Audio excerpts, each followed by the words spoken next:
हैदराबाद में 400 एकड़ में फैला वन क्षेत्र को नीलाम करने का फैसला आया है। फैसले का आधार कि कांग्रेस सरकार यह वन क्षेत्र सरकारी परियोजनाओं के नाम पर नीलाम करना चाहती है। इस फैसले के बाद वहां का स्थानीय प्रशासन बुलडोजरों का एक जत्था लेकर पहुंचा, जिसके बाद हैदराबाद यूनिवर्सिटी के छात्रों और आसपास के युवाओं ने इसका विरोध किया।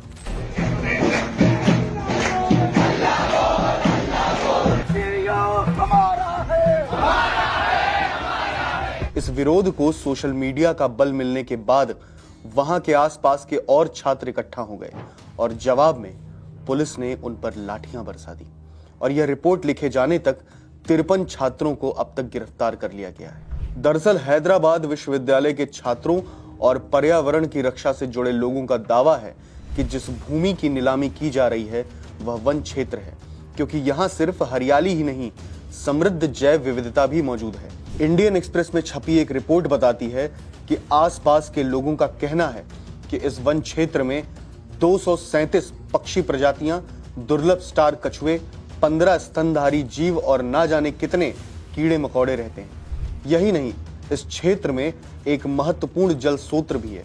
अब इस पर कांग्रेस सरकार का दावा है कि इस भूमि को वन क्षेत्र के रूप में कभी राजस्व विभाग के रिकॉर्ड में नहीं दिखाया गया और यह 1974 में स्थापित विश्वविद्यालय के लिए आवंटित भूमि का हिस्सा है। मई 2024 में सुप्रीम कोर्ट ने इस भूमि पर सरकार के स्वामित्व को सही ठहराया था, जिसके बाद कांग्रेस सरकार ने इसकी नीलामी की प्रक्रिया शुरू की। तेलंगाना के मुख्यमंत्री रेवंत रेड्डी ने विधानसभा में इस विरोध को राजनीतिक रूप से प्रेरित बताया और बीआरएस पर दुष्ट लोमड़ियों की तरह विरोध भड़काने का आरोप लगाया।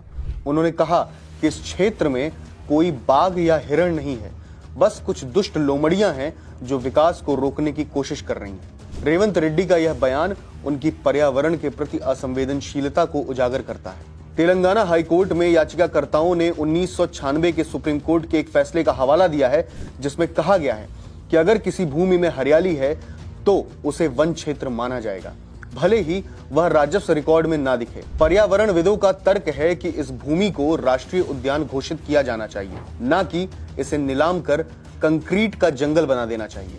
इसी बीच बुधवार को तेलंगाना हाईकोर्ट ने कांग्रेस सरकार को 3 अप्रैल यानी गुरुवार तक इस 400 एकड़ जमीन पर कोई कदम आगे बढ़ाने से रोक दिया है। यानी रेवंत रेड्डी सरकार अगली सुनवाई तक यहां ना तो कोई पेड़ उखाड़ पाएगी और ना ही जेसीबी मशीन चलवा सकेगी।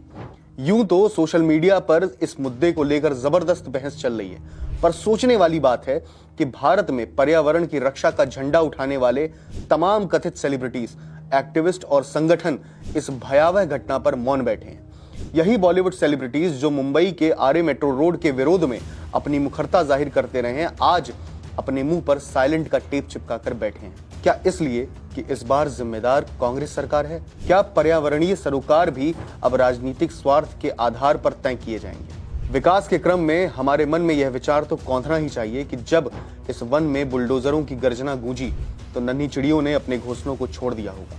कछुए अपनी धीमी गति से भागने की असफल कोशिश कर रहे होंगे और जंगल में रहने वाले अन्य जीव भयभीत होकर अज्ञात गंतव्य की ओर बढ़ रहे होंगे। क्या विकास की परिभाषा अब यह हो गई है कि जीवन को ही समाप्त कर दिया जाए?